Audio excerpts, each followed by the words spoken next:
Halo Bang Juma, apa kabar? Baik, segar-segar. Berani Oh, dua, ya berani debat dua arah Bang. berani, masa tidak? Tapi yang saya lawan siapa? Yang saya hadapi siapa? Apa temanya kalau berani? Itu sudah ada tema tuh. Buka kamera dulu dong. Siapakah yang disalib? Nyalakan kamera. Ntar dulu, pasang baju dulu. Jam segini nggak pakai baju. Dasar banget. Iya, adik kita tadi itu mirip Habib Bahar ya kan ya? Bahar Smith mirip angkatnya. Halo saudara Sairandika. Ya Bang Juma, apa kabar Bang Juma? Baik, alhamdulillah. Alhamdulillah. Dari mana? Kita dari mana? Sumatera Ntar dulu Bang Juma. ya. Nah, udah. Menye-menye sinyal. Di Sumatera. Di Sumatera mana? Boleh bertanya Bang Juma? Boleh. Ini apa tadi? Iya, bahasa tadi. Duh. Gini Bang Juma, Siap. ada kawan juga bertanya, katanya ada di Islam itu ayat yang dikurangkan. Bagus itu. Coba tunjukkan Al-Qur'an yang lengkap yang dikurangkan itu. Karena kalau kita Iya, Bang pakai Juma, ada. ini Quran kita nih yang kita pakai. Dia yang dikatakan kurang itu di mana? Surah apa? Itu ada. Tuh. Gak apa-apa nih. Itulah Surah apa yang kurang? Ini Bang. Nah, surah apa? Surah apa? Surah gereja. Surah gereja. Surah gereja ayat Paulus. Itu berita itu isu yang disebarkan orang-orang yang putus asa yang tidak bisa menemukan kesalahan di Al-Qur'an. Kalau mereka mengatakan ada yang kurang, ya tunjukkan mana yang kurang itu yang mana. Gitu. Enggak kayak gimana? Ikro gitu. Kalau Bang, dia kita bahas Nabi yang mati diracun, berani nggak Bang? Bang Juma. Yohanes 19 nomor 30 yang mati diracun di atas salib itu siapa? ya coba untuk beberapa penonton. Sorry teman-teman, ada yang Yohanes hapus dari berapa? bawah. Baca Sorry. Alkitab dulu Bang. Ya. 19 Oke. 30.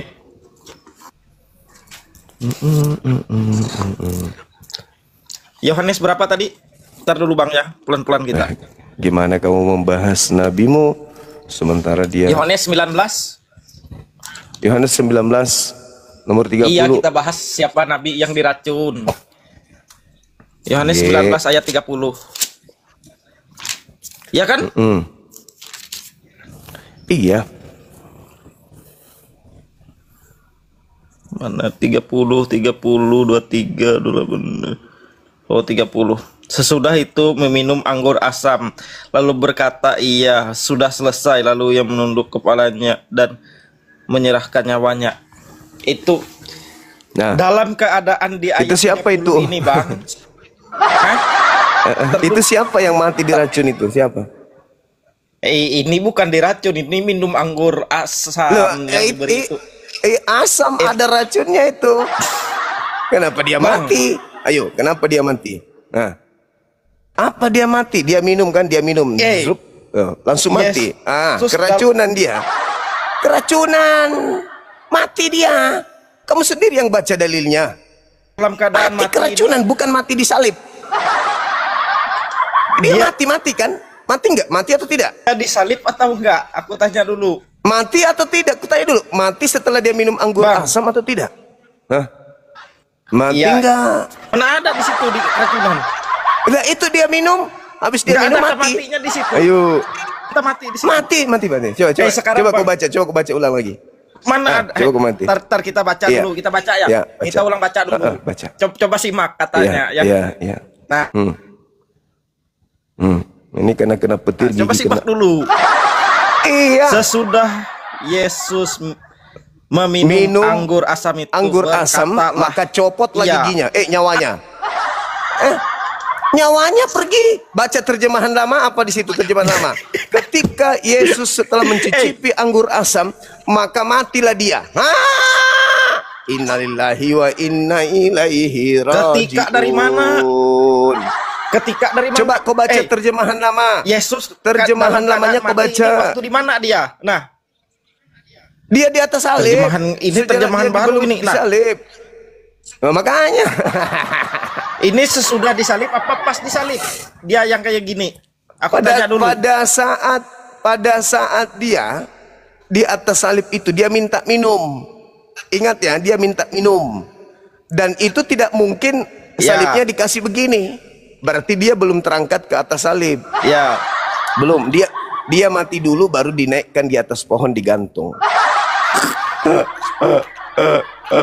Disalib. Nubuatan Nabi. Disalib. Nubuatan. Disalib. Disalib. Ya. Nubuatan Nabi. Nubuatan Nabi diracun itu ada di dalam Yeremia 23 nomor 14-15. Nabi yang berasal dari Yerusalem. Itulah Nabi yang mati diracun. Nggak ada dari Yeremia. Yeremia 23 nomor 14 nomor 15. Yeremia 23 nomor 4. Yeremia nomor 14. kita. Iya. Asik. Yeremia nomor 13 kamu baca. Yeremia 23 baca dari nomor 13 sampai 14. Iya. Setelah dia minum anggur asam, maka copotlah giginya. Maka copotlah nyawanya. Copot mati, mampus. Menderita kau, Dek. Dari ayat berapa tadi? Dari ayat? Ayo. Alah, gak ada. Dari Yeremia 23 aku baca. Kau bang, Yeremia 23. Dari ayat berapa? 13. Kau baca satu perikop juga boleh. Ayat Nomor 13 kau baca sampai Yeremia selanjutnya. 13 Baca. ya. Di kalangan 23. Ya, Yeremia baca. 23. Itu udah benar itu. Ya. Di Iya. kalangan para membuat bernabuat demi Baal dan menyesatkan umatku Israel. Nah, siapa yang menyesatkan umat Israel? Siapa? Nabi dari mana? Ayat 14-nya. Baca nomor 13 Di ya. kalangan Nomor para 13-nya nabi. dulu. Iya. Nabi dari Ya, di kalangan para nabi Samaria. Di kalangan para nabi nomor 14-nya. Samaria, aku melihat yang kurang pantas mereka bernabuat demi Baal dan menyesatkan umatku Israel. Tetapi ayat 14-nya, tetapi di kalangan para nabi Yerusalem aku melihat ada yang mengerikan. Mereka berjinah dan berkelakuan tidak jujur. Mereka menguatkan hati Nabi dari orang-orang mana? jahat dan berbuat. Nabi dari mana? Nabi dari Yerusalem. Ntar dulu kita baca dulu sampai baca nomor habis. 15-nya. Nabi dari Yerusalem. Nabi dari Yerusalem. Baca nomor 15-nya. Mana tadi Nabi? Aku melihat ada yang mengerikan, mereka berjinah tidak jujur. Mereka menguatkan hati orang-orang baca jahat nomor 15-nya. Tidak ada seorang pun yang berkejahatan seperti Sodom bagiku dan penduduk. Sebab beginilah firman Tuhan semesta alam mengenai para nabi itu, sesungguhnya aku akan memberikan mereka makan ipuh dan minum racun. Nah, yang kena ipuh. Iya. Siapa yang dikasih minum racun? Yang kena ipuh. Sebab daripada nabi Yerusalem telah meluas kefasikan ke seluruh negeri. Beginilah firman Tuhan semesta alam. Jangan dengarkan perkataan para nabi yang bernabuat kepada kamu. Mereka hanya memberi harapan sia-sia kepadamu dan hanya mengungkap penglihatan sendiri, bukan dari Nabi dari Yerusalem dikasih minum racun, mati. Yohanes 19 nomor 30, ada seorang nabi yang minum racun, mampus. Sedangkan Yesus, kau baca, Yesus yang asli kau baca di Matius 26 nomor 29. Ayo kita baca sama-sama. Ayo.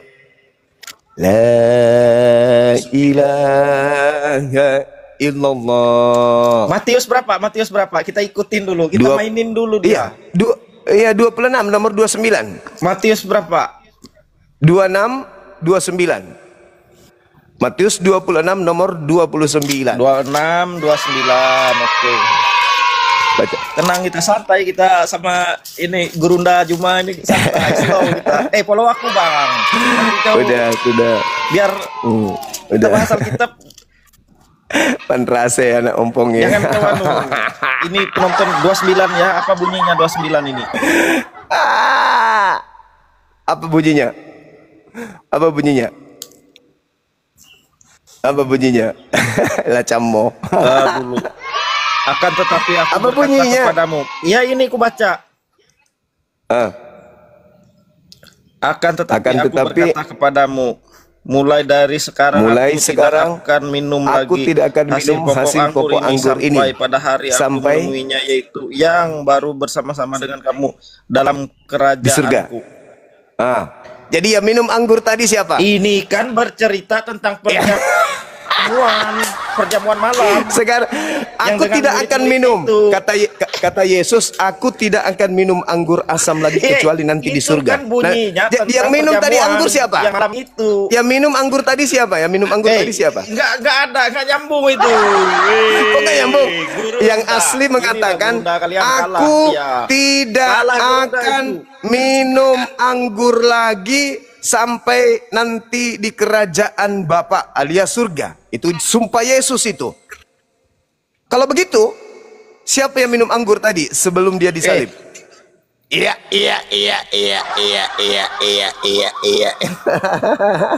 Cammo. Itu kan temanya tentang perjamuan. Iya tahu. Pada saat dia perjamuan, dia mengatakan, aku tidak akan. Dia berbunyi aku tidak akan minum anggur lagi.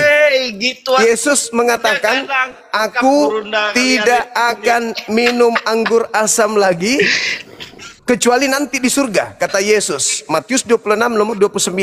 Berarti yang minum anggur sebelum dia disalib itu siapa? Yesus palsu. Itu kan tentang perjamuan itu. Ini kan sebelum dia disalib. Ini Apa kan hubungannya? Mau perjamuan ke? Ini kan mau sebelum apa dia disalib kan ada perjamuan malam itu. Iya, dia sudah bersumpah tidak akan minum anggur. Minum anggur. Lalu siapa yang minum anggur sebelum dia mati? Siapa? Sebelum dia mati. Ini kan dia itu bercerita bang, sama murid. Masalah generasi. Kamu pikirlah pakai otak, jangan pakai gigi. Kau pikir pakai otak. Yesus berkata di dalam Matius 26 nomor 29, aku tidak akan minum anggur asam lagi kecuali nanti di surga. Berarti yang minum anggur ketika dia mengatakan haus. Jangan gitulah kau, haus. Dikasih apa ketika dia bilang haus? Dikasih apa? Air sam-sam atau anggur asam? Dikasih apa? Anggur asam. Berarti dia bukan Yesus. Ya, aku ikutin. Nah, sekarang yang aku balik tanya, Yesus itu mati waktu disalib? Dia mati. Iya, oke lah. Dia mati karena minum racun, bukan karena disalib. Dia mati karena diracun, karena minum anggur. Berarti gini ya logikanya, Bang. Oke. Kita ikutin ya. Waktu dia makanya Al-Quran mengatakan apa? Wa ma qatalu. Udah jangan lari-lari. Wa ma salabu. Jelasin pertanyaan. Mati dulu baru disalib. Itu Al-Quran yang katakan. Kenapa? Karena sebenarnya oknum yang kalian sembah itu dia mati duluan baru disalibkan. Itu yang betul. Wa ma qatalu wa ma salabu walakin syubbiha lahum. Jadi yang mati di atas itu, di atas salib yang digantung itu, mati duluan setelah minum racun. Bang. Mati duluan setelah minum racun dia. Yesus yang asli sudah Udah bersumpah, Quran abang. Yesus aku tidak disalib. tidak akan Iya minum oke lah, yang penting Yesus anggur sudah mati di situ. kecuali Kena kau, nanti. kena jebakan Batman kau. Kau mengakui Yesus mati, mati terus disalib. Kau udah mengakui di situ, kena kau bang. Kau udah mengakui Yang kena mati jebakan Batman kau. Yesus palsu. Yang kau mati kan Yesus bilang palsu. Quran. Karena yang asli, Yesus tidak karena mati yang disalib. asli berkata, Di Quran mah Yesus palsu. aku tidak Kau tadi akan minum mengakui. anggur asam lagi, Kau tadi kecuali mengakui. nanti di surga. Kau tadi mengakui ada yang Yesus digantung mati sebelumnya minum anggur sebelum dulu. disalib, terus disalibkan lagi mati. Kalau Yesus yang asli yang minum anggur Yesus itu, palsu, dia bilang. kalau Yesus Inilah asli standar-standar yang Bang mati Jumani. itu, berarti Yesus Kau udah asli mengakui. pembohong. Ya, Yesus pembohong tidak? yalah kita ikutin. Kau mengakui tadi Yesus mati pembohong tidak? sebelum disalib, Tidak. terus digantung disalib. Kau Kalau bilang, kau begitu, mengakui dia gitu tidak akan tadi. minum Artinya anggur dia tetap asam lagi mati, kecuali disalib. nanti di surga. Gitu Berarti loh. dia minum anggur sebelum dia digantung, Inilah bukan standar Yesus, abang. tapi palsu. Perbaiki dulu nih, jaringanmu, kena jebakan Batman gigimu, dia. gigimu apa? Jaringan atau gigi yang harus diperbaiki, Bang. teman-teman? Cok, Perbaiki dulu gigimu, jaringanmu putus-putus. coba jujur sekali aja kau jujur. Kau mengakui tadi. Wes, jangan nyerang pribadi, argumenmu Wa udah ma kalah. katalu Kau wa mengakui ma tadi. salabu Argumenmu udah walakin kalah. Kau kan bilang syubbiha tadi. lahum. Nah, kan dia di Jadi Bang Juma ini yang paling disalib tak- itu bukan Yesus, yang dibunuh itu ketemu bukan aku. Yesus, yang minum anggur asam itu bukan Yesus, tetapi orang lain. Makanya orang ini sebelum dia dikasih minum racun, di dalam Lukas 22 nomor 69 berdebat, baru- dia mengatakan bahwasanya Yesus itu pasal kita. sudah di atas, Baru bahas sudah duduk Alkitab. di sebelah kanan Bapa gitu. Iya. Udah ya. Kok bukan lagi kau bilang tadi. Yes, Udah. Sudah di atas, Udah. udah di atas. Yang jelas berarti kamu sudah selesai. buktikan melalui Kau Bible mengakui itu tadi. bahwa Kau yang mengakui lagi, Yesus disalib sudah di atas. itu bukanlah Yesus udah, Bang. asli. Jangan anu lah, jangan takut lah ketemu aku. Enggak ada yang takut samamu. Aku cuma takut sama gigi lu. Berbisa. Udah ya teman-teman. Kita buktikan ya melalui Bible. Nubuat nabi itu apa? Nabi itu pemimpi, nabi itu pengajar, nabi itu penyampai berita. Kalau dalam tradisi mereka profet, artinya seperti kurir penyampai berita. Di situ dinubuatkan bahwa nabi dari Yerusalem akan mati karena diracun. Nah, pengajar maksudnya atau pemimpi. Murid-murid Yesus itu kan pengajar. Yudas itu kan juga tadinya adalah pengajar yang disuruh oleh Yesus untuk mengajarkan tentang ajaran Yesus, tapi dia berkhianat. Maka diterangkan kemudian Yesus dalam Matius 26:29 untuk mendeteksi itu Yesus asli atau bukan.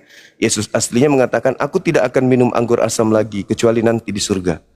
Nah, sejenak sebelum dia mati, yang disalib ini, dia minum anggur.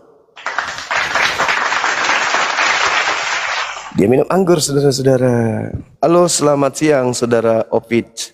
Dari sekte mana? Saya Kristen Protestan, Bang Zuma. Ya, silakan. Gimana? Tadi Anda mengatakan Matius 26 ayat 29 ini akan yang bilang Iya. akan minum penggong anggur. Tapi Anda lupa di Matius 26 ayat 28 dibilang sebab inilah darahku, darah perjanjian yang ditumpahkan Ya, nggak ada hubungan. untuk pengampunan Nggak ada. dosa. Nggak ada hubungannya dengan itu. Ini berbicara nubuat. Nubuatnya itu berkata, Yesus tidak minum anggur lagi. Anda percaya nggak itu perkataan Yesus? Kecuali nanti di surga. Percaya nggak? Atau Yesus ini pembohong? Ini Pak, Anda nggak bisa memisahkan satu ayat dengan ayat lainnya. Loh, nggak bisa kayak gitu dong. Ini kan berbicara mengenai nubuat. Dan itu kan susunan-susunan yang dituliskan kemudian oleh orang yang bukan Matius murid Yesus. Sederhana bukan? Inilah darahku. Inilah darahku. Apa hubungannya kira-kira dengan yang minum anggur? Jadi kan berarti kan dia tetap bersama untuk mengumpulkan Yesus berkata, aku tidak akan minum anggur lagi nanti kecuali di surga. Anda percaya itu? Berarti yang minum anggur sebelum dia mati di pohon itu siapa? Yesus atau bukan? ini Pak. Berat itu, saudara-saudara. Berat. kerajaan sama Bapakku kan itu berbicara apa? Kerajaan yang tidak terlihat, kerajaan sorga. Ya surga dong, di surga dong nanti baru Yesus minum anggur lagi. Gini Pak, ini kan Lalu judulnya- siapa yang minum anggur? Itu pertanyaan saya. Lalu siapa yang minum anggur sebelum dia disalib? Siapa yang minum anggur sebelum dia disalib?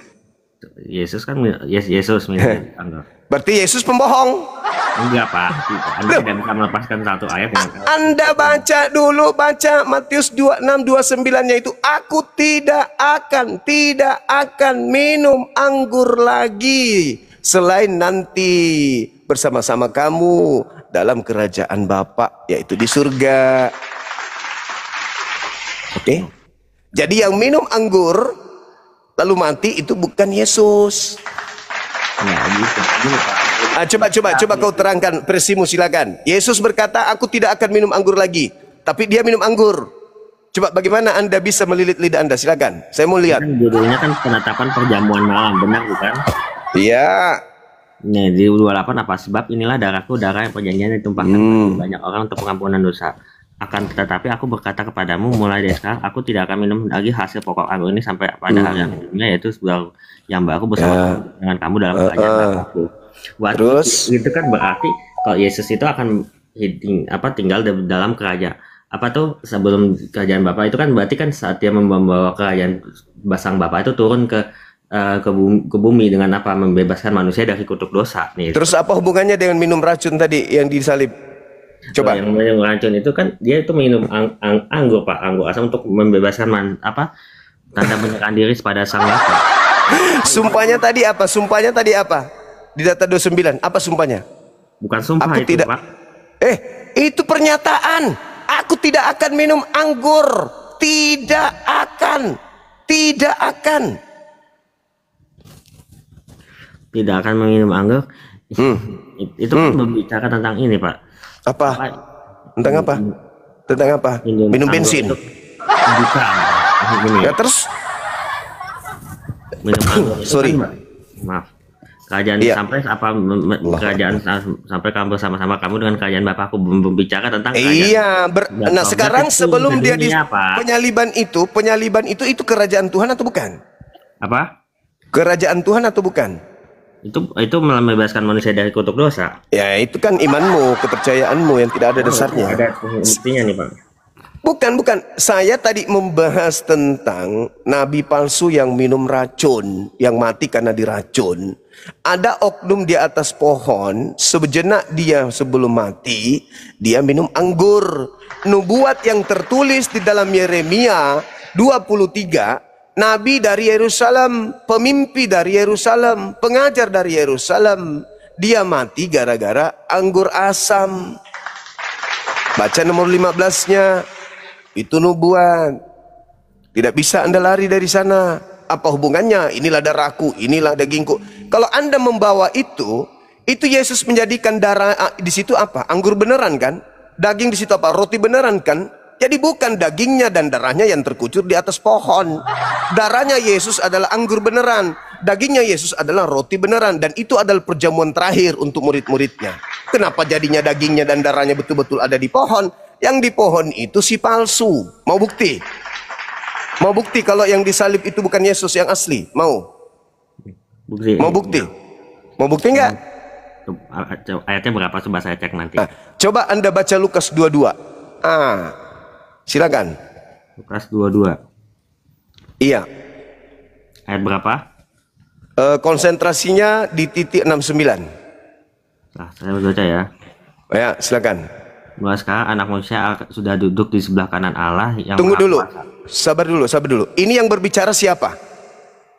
Yesus. Yesus. Nah, sekarang Anda baca. Yesus berbicara di depan-depan mahkamah agama. Sekarang Anda baca. Mulai sekarang anak manusia sudah duduk di sebelah kanannya Allah. Anak manusia itu siapa? Yesus Kristus. Anak manusia mulai sekarang sudah duduk di sebelah kanan Bapa. Lalu yang bicara siapa? Yesus Kristus. Nah, yang di sebelah kanan Bapa siapa? Ya itu Yaitu apa? Yaitu apa? Ada berapa Yesus? Satu Pak, tetap satu. Nah, yang berbicara Yesus, yang duduk sekarang di sebelah kanan Bapa siapa? Yesus juga. Lantas Anda katakan cuma satu. 77 satunya Pak. Tempat saya, jangan ajarin saya. Saya cuma bertanya dulu samamu. Ketika orang itu Yesus mengatakan, sekarang ini juga Yesus sudah duduk di sebelah kanan Allah Bapa. Jadi yang berbicara siapa? Yang berbicara itu Yesus. Yang duduk di sebelah kanan Bapa sekarang siapa? Yang duduk sebelah kanan. Nih kan ayat 70-nya bilang kata mereka. Enggak, tunggu 69 dulu. 69 dulu. 69. Jangan ke situ dulu. Nanti kita mundur di data 67 atau 65. Jangan ajarin saya kalau Bible. Saya udah tamat. Ente belum lahir, saya ngajarin kakek lo. Sombong dikit. Sekarang Anda baca 69-nya. Apa katanya di situ? Mulai sekarang anak manusia sudah duduk mulai sekarang. Jadi yang di situ duduk sekarang di depan mahkamah itu siapa? Yesus. Yang duduk di sebelah kanan Bapak siapa? Yesus. Ada berapa Yesus? Ya satu, Pak. Yesus. Ya peko, otakmu rusak berarti. Nih, Rusak saya otak. Nih, saya Rusak kan, otak. Bahkan saya bisa tunjukkan bahwa dalam Islam pun mengalami Yesus itu disalib. Itu yang benar apabila Yesusnya yang asli di atas, Yesus yang palsunya yang minum anggur itu adalah yang diserupakan, itu baru betul. Makanya kan dia kan ditanya, apakah engkau Mesias? Coba Anda baca 63 sampai satu perikop sampai kepada data nomor 71. Anda baca coba, apa yang dikatakan di situ? Apakah kamu ini Mesias? Apakah kamu ini Mesias? Apa kata oknum tersebut? Kamu yang mengatakan, bukan aku. Kamu, bukan aku yang mengatakan kalau aku Mesias. Kamu loh. Yes, betul Mesias. Nah sekarang Mesias ada berapa? Ya satu, Pak, nggak pernah ada nggak Mesias palsu? Ada nggak Mesias palsu? Mesias palsu pasti ada, tapi ada. Sekarang ketika oknum itu mengatakan sekarang ini juga Yesus sudah ada di samping kanan Bapa. Jadi yang sekarang yang disalib itu siapa? Ya pasti Yesus Kristus, Pak. Di sini makanya kan dibilang ayat 70-nya nih dibilang, kalau begitu engkau ini anak Allah. Jawab Yesus, kamu sendiri mengatakannya bahwa kamu yang mengatakan, bukan aku. Kamu, bukan aku yang mengaku aku Mesias, bukan. Kamu yang mengatakan aku Mesias. Bapak tahu Mesias itu bakal disembah nggak kalau dalam tradisi Yahudi?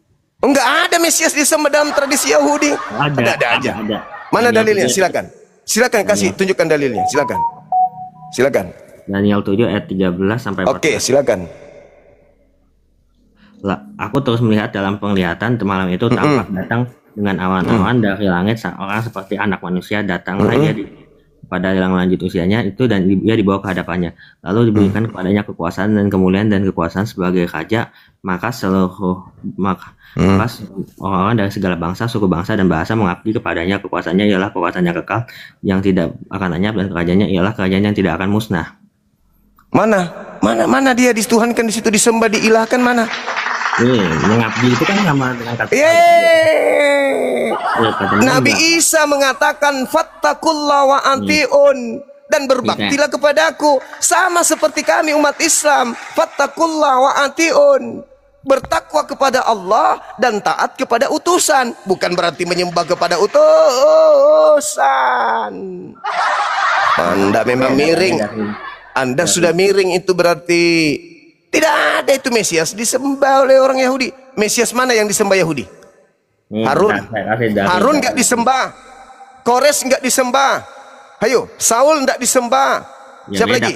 Daud nggak disembah. Firman-Nya Allah yang jadi manusia. Nih saya bukakan dari Jewish Gospel, Story of Jewish Gospel. Apa itu? Ini Profesor Talmud, Pak. Apa itu? Daniel Boyakin. Iya, silakan. Kasih deh, ntar dulu ya Pak. Silakan. Daniel Boyakin. Ya, dia seorang disebut.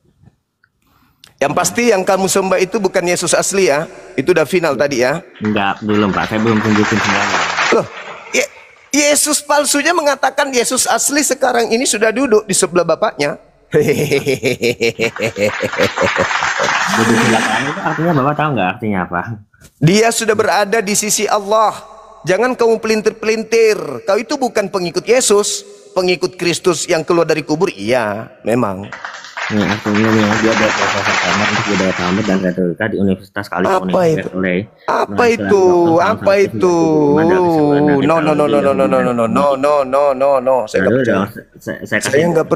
Saya nggak percaya, saya nggak percaya. Iya, Saya nggak ini, percaya Pak. kalau data dari Kristen, bleh, saya nggak Itu percaya. profesor Yahudi kok. Profesor nenek Lucifer, mau dia kompresor, mau dia kalkulator, kalau masih Kristen jangan percaya, kata Yesus. Dia akan menyesatkan banyak orang. Enggak. No, bullshit. Kalau data-data dari Kristen bullshit, manusia aja mereka ajarkan ke orang lain bahwa Tuhan. Udah, kembali aja ke tema tadi. Kembali ke tema tadi. Kembali ke tema tadi. Jangan kau data-data buasi seperti itu. Itu data-data untuk penyembah makhluk bernama Yesus, bukan untuk orang berakal sehat. Dan Davidic Messiah. Enggak ada. Masuk kembali ke data tadi. Jangan gila permanen. Di sini bukan gereja. Cak Ayu. Di sini bukan sekolah minggu. Di sini bukan sekolah minggu. Di sini tempatnya orang berakal. Oke. Ini saya tadi udah ngasih data Pak dari profesor, bukan hanya sembarang. Kok profesor pula Paulus kau bangkitkan ke sini. Saya minta data, itu profesor. Sekarang saya minta data samamu. Siapa yang mengajarkan Paulus kalau Yesus Kristus itu terkutuk? Jawab. Yesus Kristus. Loh, dia kan bukan terkutuk untuk menggenapi membuat Yesaya 53. Saya tidak tanya kamu, yang saya tanya, siapa yang mengajarkan Paulus mengajarkan kalau Yesus Kristus itu orang terkutuk? Siapa yang ngajarin nih Paulus? Jangan kau bawa profesormu, Paulusmu langsung. Loh, itu ada itu kan emang nggak ada yang ngajarin Paulus, tapi mimpi. Kalau Paulus aja nih pendiri agamamu tidak ada yang ngajarin, apalagi profesor. Ya enggak itu. Iya, nggak usah muluk-muluk bawa kompresor atau apapun itu. Kau bawa sekarang ini Paulus. Siapa yang mengajarkan Paulus kalau Yesus itu mati terkutuk? Siapa yang ngajarin? Untuk menggenapi nubuatan perjanjian lama. Siapa yang ngajarin? Nih. Ya, sebentar. Silakan.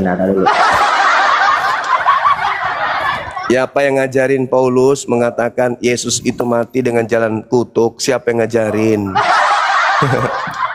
Siapa yang ngajarin? Ya, saya akan tunjukkan dari The Jewish Jesus Tidak ada orang yang bisa kau bodohi dengan kayak gitu. Pertanyaan saya sederhana. Loh, itu fakta empiris. Siapa yang mengajarkan Paulus mengatakan Yesus Kristus mati dengan jalan terkutuk? Untuk menggenapi nubuatan Yesaya 53. Saya tidak tanya untuk apa, saya tanya siapa. Iya, dia seorang udah Anda ke gereja aja colok pantat pendeta, Anda nggak cocok diskusi dengan saya. Saya butuh yang sehat akal, bukan yang tertipu oleh dirinya sendiri. Saya butuh yang berakal, Dek, bukan yang doktrin. Saya tanya yang mendasar, siapa yang ngajarin Paulus mengatakan Yesus manusia suci yang dikasihi oleh Tuhannya mati dalam keadaan kutuk. Yang mati dalam keadaan kutuk itu yang minum racun. Kau bawa data-data oten penyembah manusia, penyembah makhluk kuburan lagi kau bawa. Assalamualaikum Bang. Waalaikumsalam. Dari mana saudara? Ontennya kok turun ya? Saya turunkan, nggak penting. Saya mau nanya ke itu. Iya, saya pernah baca buku apa tuh Nasrani. Kristen. Iya. Nasrani udah nggak ada. Kristen mah banyak yang berbelit-belit. Iya. Kan ada perkataan apa tuh? Sebelum Yesus diangkat ke atas itu dia ada perkataan pengkhianatku akan diganti, gitulah bahasa-bahasanya gitu. Sebelum diangkat nih Yesus. Di Quran juga sama. Ya Bang? Iya betul. An-Nisa 157. Saya kan, kalau saya kepercayaan Bang, pakai Sunda Wiwitan gitu. Oh iya. Terus yang saya tanyakan tadi Kristennya kemana? Siapa penggantinya Yesus itu? Tanya ke Islam, iman Islam atau Kristen? Iya. Tanya ke saya apa bang? Islam Nah, atau ke Bang bukan? Juma dah. Siapa yang pengganti Kalau Nabi kitab Isa itu? suci, kalau kitab suci kami itu tidak dijelaskan namanya. Tapi di dalam Al-Quran surah Al-Ma'idah ayat 33 di situ ada kata hizyun, hizyun fid dunya. Orang yang disalib itu adalah orang yang dihinakan di dunia. Dan itu tidak mungkin Nabi Isa. Benar. Nah itu udah berketepatan dengan ajaran mereka bahwa yang mereka salib itu, yang disalib itu adalah orang yang dikutuk. Dikutuk hinaan, hinaan ya kutukan. Orang Yahudi mengatakan dalam kitabnya Ulangan 21 nomor 22 pun jelas mengatakan bahwasanya yang disalib itu adalah orang yang dikutuk oleh pencipta langit dan bumi. Gitu. Kalau di buku saya itu penggantinya itu Samir. Siapa nabinya? Siapa yang menerima wahyu itu, Bang? Di agama Anda? Bukan agama sih Bang, emang kepercayaan gitu Bang. Iya, di kepercayaan Anda siapa yang menerima wahyu di situ? Apa kalau kepercayaan itu bukan nabi sih Bang, apa tuh leluhur gitu Bang. Oh, ya. Sebelum pokoknya leluhur zaman dulu lah. Engkong saya apa contohnya Samir itu Kalau Islam yang itu kemari Dajjal. Oh ya. Kalau kami Islam itu dasar kami Al-Quran dan hadits. Oh gitu ya, iya. Iya. Gitu saudara. Jadi kami nggak mau berbicara di luar kapasitas kami terkait itu. Kalau dikatakan Samiri, ya bisa jadi itu ada unsur kebenarannya juga. Karena Samiri identik dengan Dajjal kan gitu. Dajjal. Kalau iblis kan belum turun, dia masih di atas. Tapi kemudian kalau di Al-Quran iblis itu sudah turun, jadi dia diusir. Iya, diusir. Al-Quran surah Shad Al-Baqarah itu pengusiran iblis turun.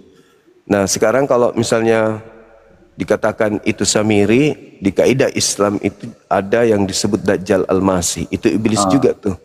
Kalau buku saya sih Dajjal. Nah, nah Paulus pun mengatakan hal yang sama, bahwa yang digantung di salib itu adalah Kristus. Kristus itu kan kalau di Islam Al-Masih. Nah Dajjal itu bergelar Al-Masih kan gitu. Iya gitu. Suka baca-baca buku konten itu Pak Kristen, udah banyak belit-belit muter-muter yang kalau Nasrani masing itulah Nasrani. Kalau Nasrani itu umatnya Nabi Isa. Oh, masing apa tuh? Kalau Kristen umatnya Paulus, iya. Ya, gitu aja Bang. Oke saudaraku, thank you, belajar terus. Assalamualaikum. Belajar. Waalaikumsalam.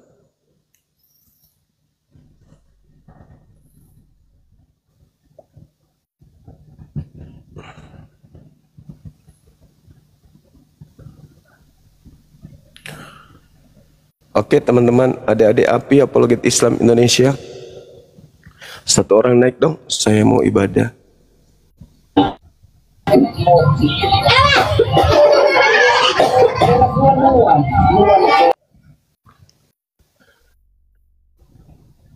Andi Fafa, Andi Papa, terima kasih, ada beliau.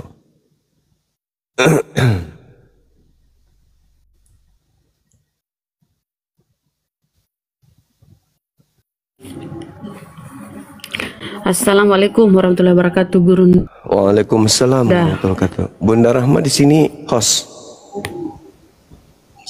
Iya. Iya, Bun. Host kah? Bukan ya. Baru lagi aku entak berarti. Bukan ya. Bukan. Iya, lakbus. Kenapa kamu oten? Oke, Bunda, ini sudah azan di situ, Bun. Iya, ya, terima kasih, Gurunda. Siap. Iya. Ya, duluan pakai ibadah, pakai dulu. Siap. Kalau mau ibadah. Oke.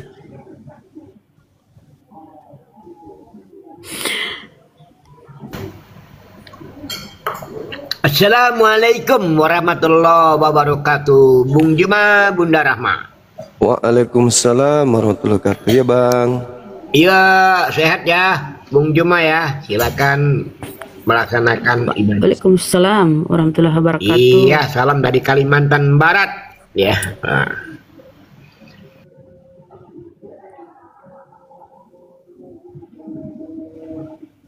Iya, salam Bang. Masya Allah, teman kita ini. Barakallah fiik. Barakallah, ya, barakallah. Selalu membahas fakta persidangan.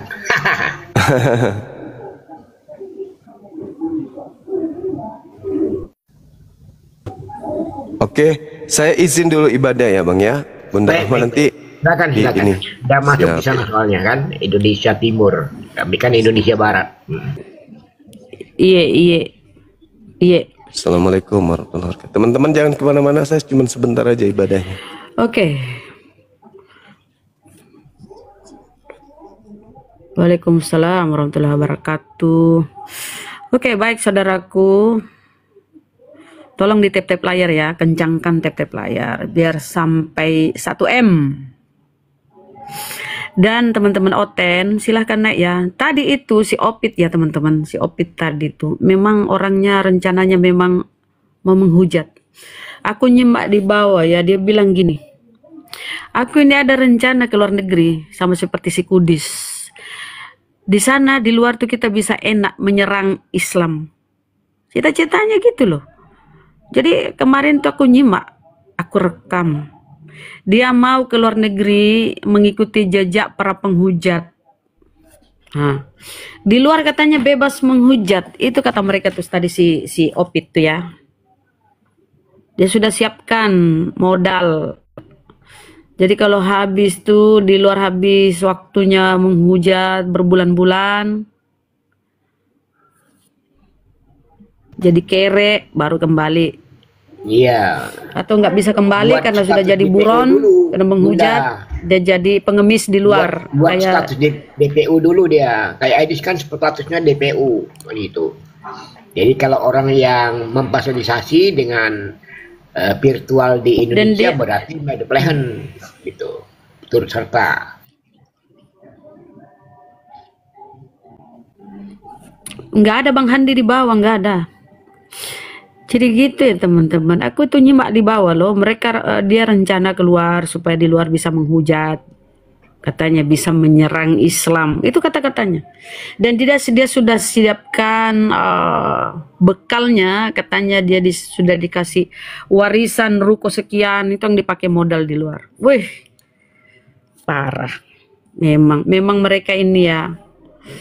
Otak-otak pemakan B2 ini. Aduh, jahat memang. Pengecut mereka. Apa yang kau serang? Apa yang kau serang?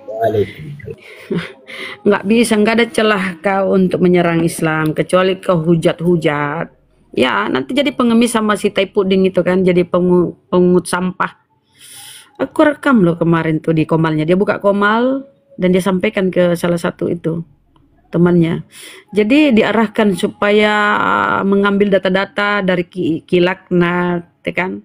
Dari si Kudis. Jadi nanti dia kumpul sama si Sopi Bekatul di luar, di Amrik. Di situ dia nyerang Islam katanya gitu loh. Wih, memang kafir-kafir lah. Natullah ini ya jahat.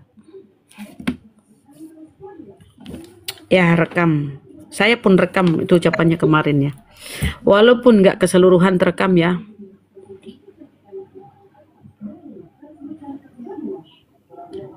Jadi memang rencananya begitu loh teman-teman. Nggak bisa menghujat katanya. Jadi mereka sepakat itu jangan sekali-kali open cam, jangan buka kamera. Jadi memang tujuannya itu jahat. Diskusi itu tujuannya jahat tuh. Ini si Kudis ya, terutama yang kabur-kabur itu. Jangan buka pengalaman katanya sama si anak katak. Lah anak katak kan kemarin menghujat. Hujatan itu teman-teman menyampaikan sesuatu yang tidak berdasar, tidak ada landasannya, tidak ada dalilnya, tidak ada literasi yang bisa dia tunjukkan. Ya kan itu kemarin si anak katak diciduk, karena dia menghujat. Kalau kita debater muslim ini di API, nggak berani kita menyampaikan yang nggak berdalil. Kita tahu risikonya dan kita sudah diingatkan sama pemimpin kita Bang Zuma Gurunda, udah diingatkan. Jangan bernarasi liar, jangan bernarasi yang tanpa dalil, tanpa data. Nah, kalau Kristen ini memang mau ke luar negeri tuh untuk supaya bisa menyerang Islam dari luar, supaya nggak terjamah katanya. Ya, tapi kau kan jauh dari keluargamu, kuclu. Apa kau bisa hidup nyaman di sana? Paling jadi gembel kalau bekalmu sudah habis. Jadi gembel kau, nggak bisa pulang kau. Turun dari pesawat, pasti kau dijemput. Iya betul. Lah teman-teman Karesteng ini. Ya, rekamannya simpan aja Bunda Rahma. Ya, dan pada satu saat itu kan sangat penting bagi kita. Ya. Mereka banyak yang tidak paham Bunda, bahwa apakah di dalam Islam itu sudah dahulu waktu Rasulullah turun itu terjadi perdebatan, ada dialog, debat, sudah ada. Ya, debat pertama Islam dan Kristen serta dengan Yahudi itu diawali dengan oleh kaum Nasrani Hajran, Yaman. Mereka pergi ke Madinah menantang debat dengan Nabi Muhammad SAW. Jumlahnya berapa? 60 orang. Dan di antara 60 orang itu ada 14 orang dari golongan bangsawan mereka. Dan di antara 14 orang itu ada 3 orang yang terkemuka. Bahkan Abu Ubaidah bin Al-Jarrah itu mencatat nama-nama dari 14 bangsawan dan pemuka mereka tersebut. Satu Al-Ahqid atau dikenal Abdul Masih, kedua As-Sayyid atau dikenal Al-Ahimam, ketiga Abu Harisah bin Al-Qamah, 4 Aus, 5 Al-Haris, 6 Zaid, 7 Qais, 8 Yazid, 9 Nubay, 10 Kuwailid, 11 Amr, 12 Khalid, dan 13 Abdullah, dan yang ke-14 Yohanes, ya. Maka ini menjadi asbabun nuzul turunnya surah Ali Imran, surah ketiga ayat 61 sampai 63.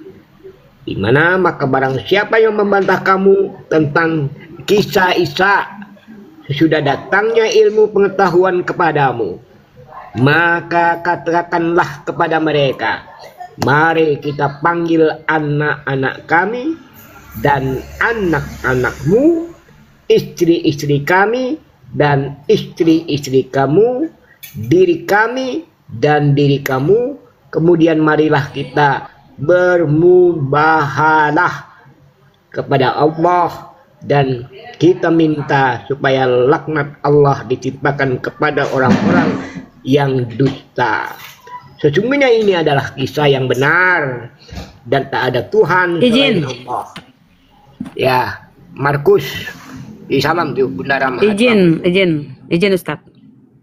Kita sapa dulu. Kita sapa Pak Markus. Selamat siang, Kristen Muslim.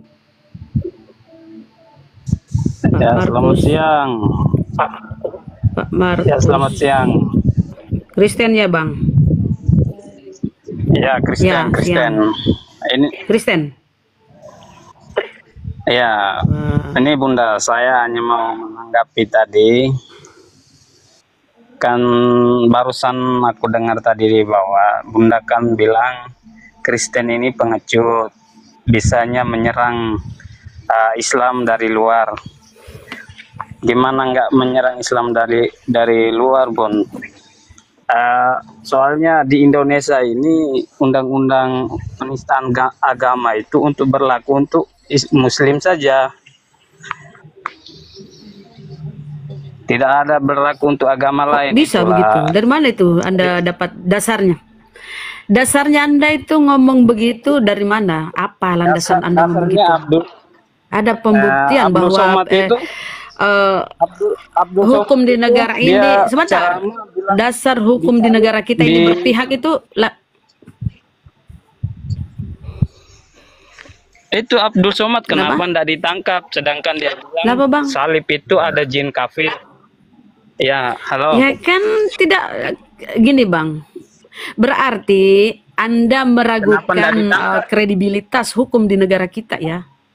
Anda meragukan. Bukan, Mbak. Memang Saya tanya kenyataan dulu, Anda begitu, meragukan bukan dia. kredibilitas hukum di negara kita? Bukan. Ya kalau Anda Memang meragukan ya itu sana adalah protes. yang Jangan muslim. lapor ke kami. Itu Jangan ngadu ke itulah kami, Bang. Kan Anda punya hak melapor ke sana, protes ke sana. tidak berlaku kalau untuk Ya, macam kami itu minoritas. mungkin ini ya. Karena Bung Markus kurang paham undang-undang IT, ya. Di dalam undang-undang Bukan IT, kurang paham, Pak. baca Memang pasal 27-nya dan memang baca lagi negara Konoha peraturan itu memang Kominfo para tepat Markus. untuk kalian saja, untuk kalian Baca yang di Pak Jawa Markus. sana itu. Setiap warga negara Kalau kami di bersama timur Kenapa dalam kok nggak hukum. ini sebentar Ustadz dia nggak mau itu dalil-dalil, dia nggak mau itu, dia nggak mau tahu itu. Kalau kau nggak merasa nggak nyaman, nggak adil di negara ini, nggak ada keadilan, kau pergi sana, pergi ke negara-negara kafir, tinggal di sana.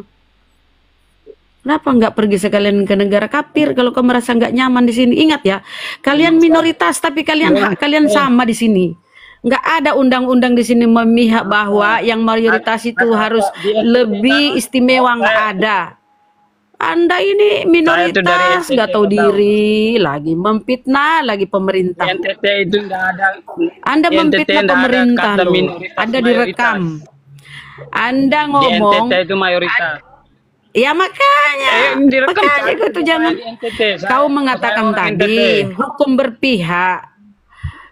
Kau mengatakan hukum berpihak. Walaupun kau entoto, entiti, engkoko, aku nggak pusing.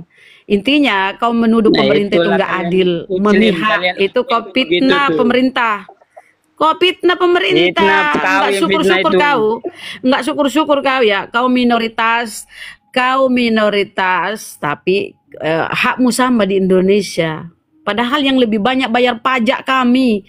Kami Islam yang mayoritas. Oke? Kalian berapa sih? 6%. Protes lagi. Kau pikir hukum ini tidak adil? Kau meragukan kredibilitas hukum di Indonesia. Protes sana. Protes. Coba. Di Jawa Udah lah, kau saja turunlah, kau kata minoritas. minum ergot banyak-banyak Jawa baru saja. biar kau pinter. Udahlah, turun kau. Dah, kau jangan bego bener. Bukan dia mau tahu bunyi undang-undangnya, Ustadz, bukan. Yahya Waloni kemarin itu di sidang kafir. Tapi karena nggak bersalah, ringan, si anak katek itu nggak bisa membela diri, makanya dia diciduk. Langsung kedengaran hujatan-hujatannya. Kalau kalian benar nggak pengecut, ngapain kabur? Si Tai Puding itu kenapa kabur? Karena dia meminta supaya 300 ayat di Al-Quran dihapus. Kan kurang ajar itu. Akhirnya dia kabur. Kalau ada yang dapat itu mampus dia. Siapa dia suruh menghapus-hapus itu ayat di Al-Quran? Siapa dia? Emang dia siapa? Kan kurang ajar. Makanya dia kabur. Hujatannya itu ketelewatan. Si Sophie Bekatul, si Paul Zong, kafir-kafir laknatullah itu. Kalau kalian benar apa yang kalian sampaikan, ngapain takut? Ngapain kabur? Itu tandanya kalian pengecut. Si Opit kemarin pun dia bilang, saya ini rencananya mau ke Amerika. Biar di sana saya bisa menyerang Islam. Dan udah sepersiapkan tuh hartanya katanya. Itu kan niat-niat yang memang ajaran Kristen begitu toh.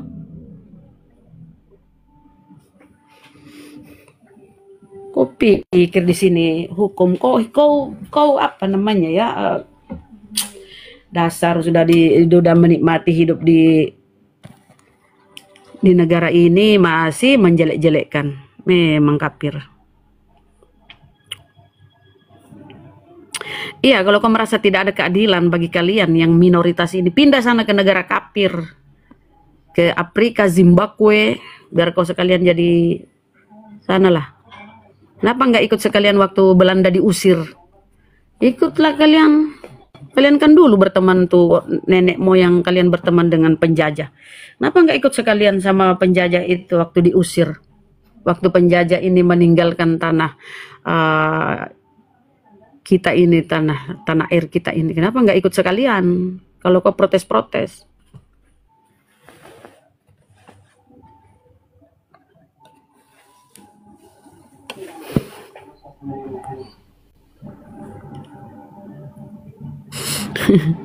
Kan kau nggak nyaman di sini. Kalian ini minoritas tapi sangat berlagu, sangat apa ya aku bilangnya, sangat kurang ajar. Boleh aku bilang sebegitu ya. Kalau yang ada yang naik, silakan naik. Saya lihat itu edit-editan ya, tanah suci Mekah diedit seolah-olah itu ada karesteng di situ, kebaktian. Kan kalian memang kurang ajar. Kalian ini kafir-kafir kurang ajar. Nggak semuanya ya. Ada juga yang masih bagus. Ada juga yang masih sadar bahwa dia minoritas, tahu diri dia.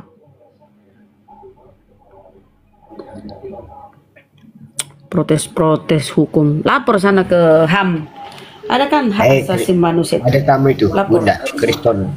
Itu Kristen di siapa? Kristen, selamat siang. Selamat siang, shalom.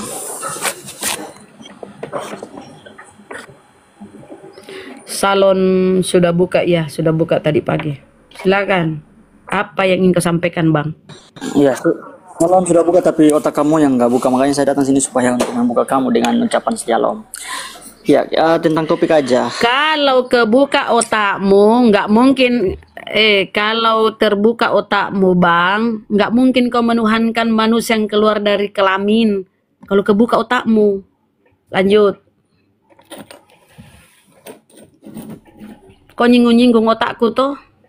Nah, otakmu justru nggak kebuka. Menuhankan manusia yang keluar dari kelamin. Oke, apa temanya? Nah, Kristus, silakan. Jangan kau nyinggung-nyinggung otak. Kalau kita berbicara berbicara logika, aduh, hancur kau, hancur lebur. Kamu yang hancur kalau bicara tentang logika, kamu yang hancur. Fokus aja ke tema. Ya, coba logikanya. Bagaimana Tuhanmu turun? Bentar Bang Ustadz. Coba logika, kita berbicara logika ya. Kau sambil ketawa. Coba, apa Tuhanmu? Tuhan itu kok turun ke bumi untuk apa? Mimik cucu. Tuhanmu turun ke bumi untuk mimik cucu. Itu logikamu di mana? Coba. Apa kau bisa diterima dengan akal sehat? Di mana tertulis di hukum Torah itu mengisap susu menggenapi mana? Ada di hukum Torah itu mengisap susu menggenapi. Coba kasih datanya. Tuhan kan turun ke bumi untuk memimik cucu. Dia sudah menyatakan diri sebagai manusia. Nah, kamu manusia, kamu yang mana itu datanya bahwa itu penggenapan? Mimik cucu. Aku tanya kamu, logika kamu dibentar. Mimik cucu. Kalau manusia wajar, bro. Manusia wajar mimik cucu, manusia wajar itu. Kalau Tuhan, coba mana penggenapannya itu? Penggenapannya itu Tuhan ke bumi untuk mimik cucu mana? Mana datamu itu? Makanya aku bilang kalau kau nyinggung-nyinggung otak, akal, kamu itu nggak ada akal. Iya, di mana datanya Tuhan itu manusia? Di mana? Memang dia sudah menyatakan diri sebagai manusia, artinya Maria melahirkan dia kan? Coba apa? Sekarang saya tanya kamu, yang melahirkan dia itu manusia atau bukan? Itu kan otakmu. Kata Lukas, kata Gabriel, nih akal bermain ya, akal bermain bersama dengan dalil. Nih dengar nih, kata Gabriel, engkau akan melahirkan seorang anak laki-laki, orang. Bukan Tuhan atau tuyul, bukan orang. Engkau akan melahirkan seorang. Tiba-tiba Lukas 2:11 yang lahir Tuhan. Ini akalmu di mana nih? Akalmu di mana? Bagaimana supaya tidak komparasi? Yang lahir Tuhan. Bagaimana supaya tidak saling berselisih atau tidak sesuai begitu? Ya, lah itu. jangan membanding-bandingkan ayat yang kamu Apa pakai bersesuai untuk apa? menjatuhkan apa yang sudah ada, yang sudah kita ketahui begitu. Kan kau sendiri tadi memulai bahwa kami nggak punya otak.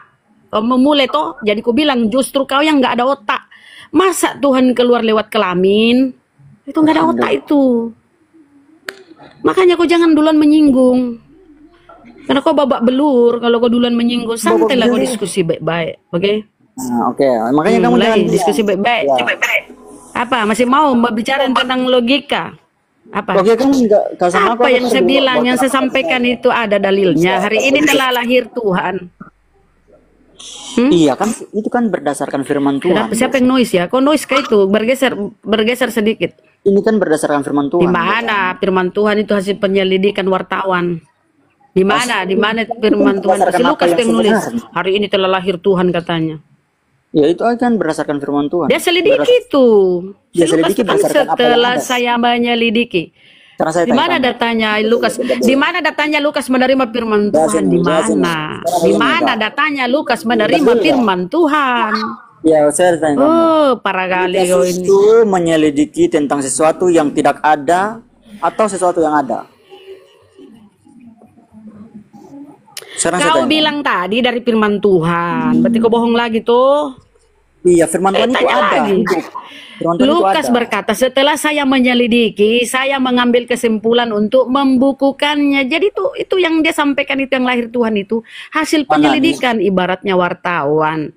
Penyelidikan wartawan ini pun harus sampai ke meja redaksi. Di meja redaksi itu diselidiki, ditelaah, dipelajari apa benar nih data yang dibawa si wartawan ini benar apa enggak.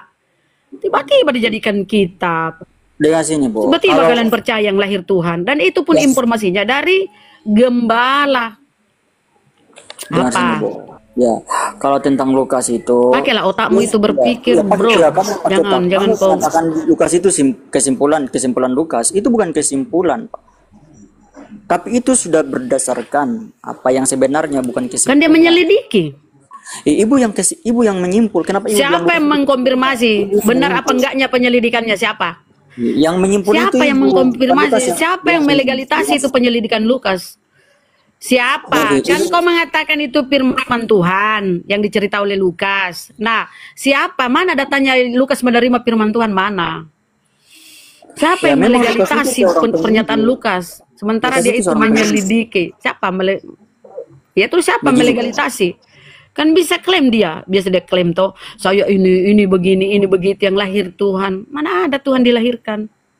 Begini, Bu, dengar sini. Kan Lukas Ayo. ini kan ayat dia kan menulis tentang Yesus. Artinya kan dia kan apa yang telah dia tuliskan itu kan berdasarkan apa yang ada, bukan apa yang tidak ada. Nah, justru apa yang ada itu dia tuliskan, dia membukakan itu sehingga turun temurun ini yang kita maksud. Lukas ini menulis berdasarkan apa, Bang? Ada yang melegalitasi tulisan Lukas, ada. Siapa? Sekarang kamu bilang, kamu bilang Siapa? bahwa berarti apa yang ditulis Lukas Siapa? itu seperti apa menurut kamu? Siapa dulu? Untuk karangan Lukas. Dengar sih, ada Lukas. Kan Lukas ini menyelidiki, ibarat wartawan menyelidiki sebuah berita.